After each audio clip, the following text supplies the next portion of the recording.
ಎಲ್ಲ ವಿದ್ಯಾಪೀಠ ವಾರ್ಡ್ನ ಮತ ಬಾಂಧವರಿಗೆ ನಾನು ಮಂಜುರಾವ್ ಪಾಪಣ್ಣ, ವಿದ್ಯಾಪೀಠ ವಾರ್ಡ್ ಪ್ರೆಸಿಡೆಂಟು. ಇಲ್ಲ ನಿಂದೆ ಏನು ನೋಡ್ತಾ ಇದ್ದೀರಾ? ಬೃಹತ್ ಪ್ರದರ್ಶನ ನಡೀತಾ ಇದ್ದಾರೆ. ಏನಕ್ಕೆ ಅಂತ ಹೇಳಿದ್ರೆ ರೈತ ವಿರೋಧಿ ನೀತಿಗಳು ಏನು ಮಾಡಿದ್ದಾರೆ ಶ್ರೀಯುತ ನರೇಂದ್ರ ಮೋದಿ ಅವರು. ಕೇಂದ್ರದಲ್ಲೂ ರಾಜ್ಯದಲ್ಲೂ ಒಂದೇ ಸರ್ಕಾರ ಬಂದರೆ ಆಗುವಂಥ ಅನುಕೂಲತೆಗಳು ಏನು ಅಂತ ಹೇಳಿದ್ರೆ ಇವೆ. ರೈತ ವಿರೋಧಿ ನೀತಿಗಳು, ಬಡ ಜನರು ಮೊದಲೇ ಡಿಮಾನಿಟೈಸೇಷನ್ ಆಗಲಿ GST ಆಗಲಿ ಬಳಲ್ತಾ ಇದ್ದಾರೆ. ಅದರ ಮಧ್ಯೆ ಇದೊಂದು ಹೊಸ ಕಾನೂನು ತಂದಿದ್ದಾರೆ. ಅದನ್ನು ಕೂಡ ಕೊರೋನಾ ಟೈಮಲ್ಲಿ ಜನಗಳ ಅದರ ವಿರುದ್ಧ ಹೋರಾಟ ಮಾಡೋಕ್ಕಾಗಿಲ್ಲ. ಪರವಾಗಿಲ್ಲ, ನಾವು ನಮ್ಮ ಪಕ್ಷದ ಒಂದೇ ಅಲ್ಲ, ಬೇರೆ ಪಕ್ಷಗಳು ಕೂಡ ಬಂದಿದ್ದಾರೆ ಇಲ್ಲಿ ವಿರೋಧ ಮಾಡೋದಕ್ಕೆ.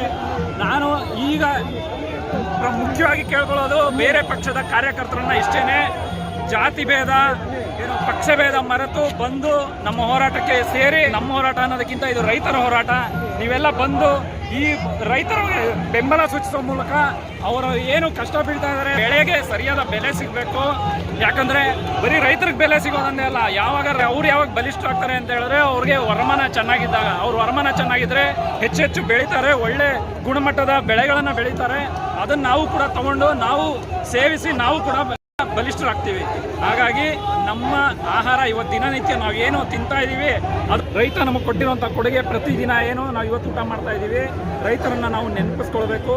ಇವತ್ತು ರೈತ ಕಷ್ಟದಲ್ಲಿದ್ದಾನೆ. ಅವ್ರ ಕಷ್ಟದ ಸಮಯದಲ್ಲಿ ನಾವು ಅವರ ಪರವಾಗಿ ಹೋರಾಡಿ ಅವರಿಗೆ ಬೆಂಬಲವನ್ನು ಸೂಚಿಸಿ ಆದಷ್ಟು ಬೇಗ ಈ APMC ಕಾಯ್ದೆ ಏನು ಸರ್ಕಾರ ತಂದಿದೆ ಅದನ್ನು ರದ್ದುಗೊಳಿಸಿ ಈ MSP ಏನು ಹೇಳ್ತಾರೆ ಮಿನಿಮಮ್ ಸೇಲ್ ಪ್ರೈಸು ಅದನ್ನು ರೈತರಿಗೆ ನೀಡಬೇಕು.